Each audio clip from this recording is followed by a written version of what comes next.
Hey buddies, welcome to AmassGames. My name is Simon and today I'm doing how to set up, play and review for the game Azul Summer Pavilion. This is the third in the tetralogy now because there's a new one coming out called, I think, Queen's Garden. So this is, like I said, the third game in the series. Please check out my overview, the unboxing, my preview, my teaser trailer if you want to know more about the theme about this game. Crucially, it's around a summer pavilion, okay? You can check that preview in the various playlists I have, including the unboxing teaser preview one as well. This is the how to set up, play and review playlist. In addition to that, you'll find it in the AmassGames playlist, as well as numerous others, including abstract strategies. Now you need a board per player as per regular Azul. I won't talk about comparisons to Sintra too much because this is definitely more like a sibling to that first game, and that's where most of the comparisons will come from. Okay, so I have a slightly different studio setup today, and I'll get onto that in due course. So in the box, we've talked about some of these components in that prior video. Whilst I'm still setting it up, please ensure you hit the like button and share. If you haven't already, please subscribe, hit the notification bell as well. And of course, you'll be notified when that further game comes out. You're going to place this on that round track on position 1. You're going to place that respective player board. You're going to orientate this to the right orientation. So it's going to be like this, face up. And this time I'm playing grey, so I'm working my way through the various different colours. And there is a sideboard as well if you want to play on the reverse side as well. I'll talk to you about that in a moment. So again, if you have already got this game or the prior versions, please ensure you hit the comments, and I do reply quickly. And also please ensure that you also check out the description, whereby you can find links through to Instagram, with over 2,100 photos for you to follow. In addition to that, you can also do various other things, such as support the channel via Patreon. So what I'm going to do now is move this to the center of the table. This ultimately is going to be used for every player. That is just going to be for yourself. And now you're going to be laying this out, which does make it a little bit tricky because, of course, the size. But you're going to have 5 factory tiles for 2 players and more per amount of players you're playing. So 3 players, you're playing with 7, 9, the full complement if you happen to be playing with 4 players. Now there also is a solo variant for the original game, an unofficial version, which you can of course check out. So now we've got all these things laid out, we're now going to populate things. So as per usual, you're placing out 4 tiles here. They are tiles, they're just different shapes, of course. And like I said, if you want to check out my original video, check out the link for that too. That of course is where I have mentioned I have actually met the designer. So both his wife and himself play this game before breakfast, as do I. And of course, I'll give you a comparison as to what I prefer out of this and the regular Azul, as well as some improvements I have about this particular game. Okay, so this is going to be populated. You're going to go wild and blind. So there we have these various tiles out. You're placing 10 out here as well. Now, unlike the original game and the second game, there's drafting involved. And what I mean by that is, unlike you're taking something and they take something, it's somewhat similar, but you do not resolve what you have out until the end of the round. So you place your pieces out here, and you're going to take your playing marker, which is here, and place on position 5. And that's because you do start off some victory points because you can lose them in this game, just like the original. That's all placed out, first player marker goes there. So what can you do in your turn? Well, you're taking a tile. If you happen to take a purple this round, it's going to be a wild tile. So right now, I might take from here, I take reds, so I take the reds, and I take 1 purple. I take them, and they're just going to go off to the side, things I can use later. It's someone else's turn, let's say they take whatever, and then they take those ones. Of course, they take a purple, and that's my turn. I might take a purple and green, so I take them. Now it's their turn, they might take them, so they've taken all them. And now it's my turn, let's say I take from the center. Now in this instance, I want to go first next round, but of course I'm going to take a color. Let's say I take red, and I take the wild as well. But because I've taken 2 tiles, I lose 2 victory points. Nobody else will lose it in this first of 6 rounds. So now what happens when you actually resolve all this? Well, then you move on to laying out your tiles. So now I see what I have, I can start thinking about what I want to do. So now this is my board. Now this can score various different ways, and don't worry about that, I'll explain that in due course.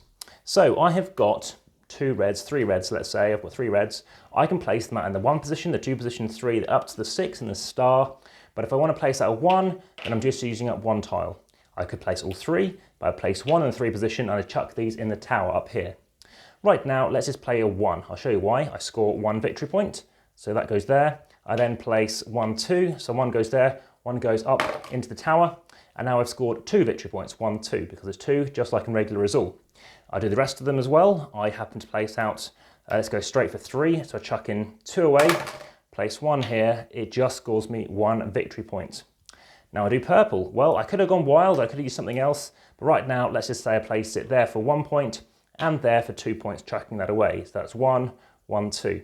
Imagine I wanted to play, imagine I had this instead. I could go here, so I've obviously got something relevant. I can place this here, chuck that away, and that's going to score me 1 victory point. Or if I wanted to go here, I can't use this on its own because you've got to have the respective colour for where you're choosing to go. So what's the aim of the game? Well, let's get those victory points. And how do you do that? Well, as you can see, that's 1 round done, and I've populated some stuff. As the rounds go on, you're going to start being able to fill up some of these things. You have pillars, you have statues, and you have windows. If you completely surround one of these things here, so let's say I did this, later on, let's say I happen to get this in here, this allows me to take one of these things, as per here, take one of these things and use it immediately. I can, of course, keep it left over if I wish to. What else do we have? Well, we have statues. So imagine I happen to completely encapsulate a statue. In this case, of course, it's got to be the respective colour. So we're talking blue. So just imagine we do something else. Let's go over here. So we've got the red here, just to keep this nice leaf shape left for the time being. You can take 2 things. And again, you can take any 2 things you like. This is never repopulates until the end of your turn. So when it's somebody else's turn, that's going to have new stuff on it. And finally, we have windows. So up here, as soon as you've got a 5 and a 6 one in for the respective things, so if that was there and that was there, you'd be taking 3 things and placing them out. At the end of the round, you can keep up to 4 tiles. So you can keep them in here. That's what these spots are for. 1, 2, 3, 4. What you choose to keep depends on you. You might choose to keep things relevant for the next round, things that might help you further on for, of course, using them as a wild. So how does scoring goes? Well, at the end of the 6th round, you're going to score based on, of course, where you've already been up to. Plus, if you've completely filled up one of these stars, you're going to score a complete amount of victory points. So purple's hardest, you're going to get 20 victory points. Other places you can score points? Well, if you complete all the ones, so of course there's a 1 here, 2, etc., and the central one, you can score 4 victory points. If you happen to complete all the 2s, including the central one, remember, 8, 12 and 16 for 3 and 4 respectively. Aside from that, you can lose victory points. If you've ever got more than 4, if actually you've got anything left over at the very end, so 1, 2, 3, 4, anything else as well, you're going to lose victory points. So that pretty much covers everything you need to know about the game of Azul Summer Pavilion. There's a few things to bear in mind, and that is, of course, when you do complete a certain statue, you need to think very carefully the order you want to complete in. It's very crunchy, it's very chain reaction-y. What I mean by that, as soon as you've completed this, you've got to take a thing. And suddenly, once you've got one of those tiles, you're thinking, right, I've got to place this tile out, but I need to be aware that sometimes you've now got too many tiles and you've got to discard down. In that final round, you could be completing loads of things, but suddenly you've got tiles left over.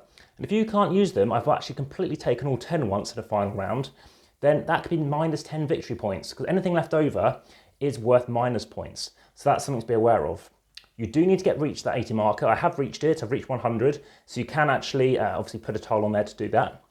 And that's how the game goes. Like I said, you've got to wait until somebody else has finished their turn, depending of course who picked first to pick up these things before you can take your turn. So there is downtime. There's more downtime than other versions of Azul, and for that reason I recommend it at a lower player count, 2 in particular. Aside from that, I mentioned there's the other side of the board, of course that white side, that pale grey side where you can go anywhere you like, and that's much more interesting than the original Azul, which is very prescriptive and you've got to know what you're doing, so ultimately just mimicking that original front of the board. Aside from that, I very much like these pieces. The yellow in particular really find very cute, very interesting. Of course, there's various things you have to watch out for, so there's more strategy going on here. You could, of course, diversify. You can choose to complete statues. You could choose to complete certain colours of one type. Sometimes it's down to what, of course, gets picked out and what you want to take. Do you pick between choosing 2 of one thing and 1 and a wild, which basically represents the same thing? Is that stopping someone else? Are you stopping someone from reaching 5 or 6s, perhaps? That's another thing to consider. Aside from that, in terms of improvements, it's interesting they've gone for a tower, considering we're talking about a summer pavilion. It's also, as you can see, it's not wonky, but slightly, I don't know, it's very thin, which is quite different to, I don't know, imagine it to be a nice wooden configuration, although it is pre-constructed, apart from this plastic base that you leave on the bottom. Aside from that, these are round pieces, which of course can roll. So if that was square like the original, I think that would have been a better improvement. And of course, they're quite narrow, so you can only get 1 or 2. You could stack them up, but that would have been better. And this is very thin, unlike the cardboard thickness over here. So that's something I might have changed. Aside from that, the actual tower itself takes up over 1/3 of the actual box. And it can be, especially if you leave anything in it, a little tricky to get out of. So that's something to bear in mind. It's very noisy. It is black. It does look very nice, but it does take up some space. Nice big cloth bag. Again, I think if they had 2 cloth bags, I think that would have been preferred. But it is what it is. It's replayable. You know, I've played back-to-back games of this. Very enjoyable. It is crunchy though. I mean, you're talking about a good 5 minutes of downtime once you have completed, especially the later rounds. So do watch out. Somebody could have completely scored up while somebody else is still taking their stuff. And that is something to be aware of. So it's interesting to know that the 4th game takes even longer to play. I definitely don't think you can rush this game, unlike regular Azul, which I've played in under 10 minutes. I like the idea that obviously you do have different colours. Not that it's that important, but of course knowing who somebody is, and of course identifying who they are, you know who you might wish to target. Planning ahead potentially about what certain colours are coming up could of course be of interest, and having a certain slot for actually where these 80 points can go. Again, the use of it being round, I don't think is definitely not essential. And then the other thing is, once you've put this all in, at least it is easy to tip out, is when the rule book isn't always clear in certain places. So for example, if you maximise all the corner things, you could actually lose more than that amount of points. And the bag, as big as it is still quite tricky to actually get everything in here. And I don't know if that's intentional. Like original Azul, it does come, as you may recall, with 6 extra baggies, which you didn't need. But as for a review, I would say I give this game at least a 7.5. Very much enjoyable, but again, I would recommend it at a lower player count in particular. Very fun looking box, probably the most beautiful of the lot perhaps, a bit more brighter. Interesting use of coloration, and of course, I may be able to bring a solo playthrough. Thanks very much, that's been Azul Summer Pavilion by AmassGames.